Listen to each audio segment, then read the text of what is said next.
Kalau ini misalnya anggaplah yang melakukan sebagai pemerannya, pemeran wanitanya, yang di situ pasti ada adegan tatap-tatapan dengan laki-laki yang bukan mahram. Jarang ada ustadz yang membahas tentang film religi, contohnya ayat-ayat cinta, Assalamualaikum Beijing, dan yang semisalnya lah pendapat ustadz tentang film religi. Sebagai contoh ayat-ayat cinta, Ana sudah punya novelnya saat Ana belum ngaji sunnah, saat belum ada logo bestsellernya itu, Ana udah punya novelnya. Bahkan Ana tamatkan di motor menuju Jogja Purworejo. Ketika sudah tamat, Ana bilang gini, oh ini kalau difilmkan bagus nih, ini tinggal cari produser yang mau filmkan. Di dalam part-partnya itu ada adegan misalnya si laki-lakinya nikah sama si perempuannya. Di malam pertamanya ada adegan kayak gini nih misalnya minum susu gitu kan. Kok susunya gini ya? Coba kamu yang minum.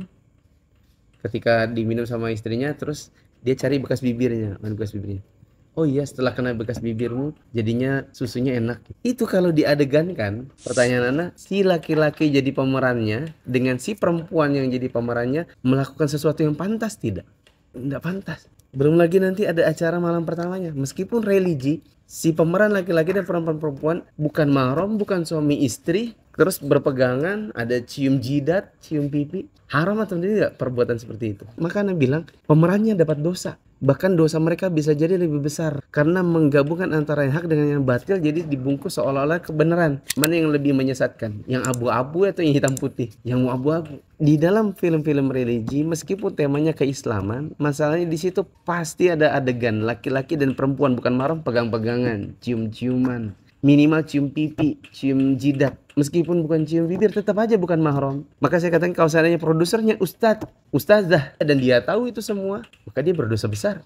Pemeran wanitanya yang di situ pasti ada adegan tatap-tatapan dengan laki-laki yang bukan mahram. Ana nggak tahu ya, karena memang demi Allah Ana belum pernah nonton. Tapi Ana tahu persis ketika Ana dulu belum ngaji. Ayat-ayat cinta belum ada logo bestsellernya, Ana sudah punya novelnya duluan. Ana nggak bisa bayangkan ini adegannya nanti apa yang mereka lakukan dalam acara malam pertamanya itu. Pasti kan ada adegan laki-laki dan perempuan melakukan hubungan yang tidak pantas kan? Yang dalam dunia nyata mereka lakukan itu. Itu kan tidak pakai CGI, tidak pakai pemeran pengganti, malah memproduksi seperti ini, memproduksinya, menyebarkannya di kalangan kaum muslimin. Wallahu alam, dosanya lebih besar karena mengelabui yang batil dengan sesuatu yang dibungkus seperti seolah-olah hak, lalu kemudian dinikmati oleh kaum muslimin. Begitu. Ini sama aja mirip-mirip kayak perayaan ulang tahun yang itu sebenarnya tasyabbuh bil kufar, lalu kemudian supaya agak-agak islami diganti mat milad, barakallahu fi umrik. Kan sama aja sebenarnya. Kalau setelah nonton film itu bisa nambah iman atau sejenisnya itu gimana, Ustaz? Sebenarnya itu talbis iblis, yaitu iblis dan bala tentaranya itu syaitan membuat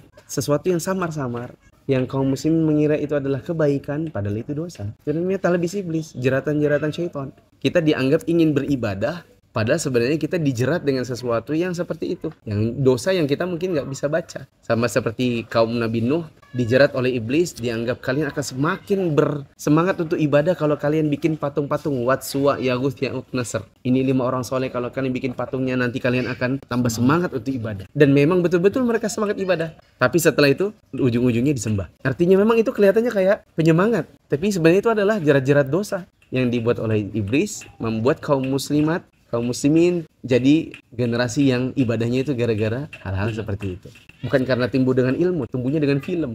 Sejak kapan para ulama tumbuh iman dan ilmu dengan film?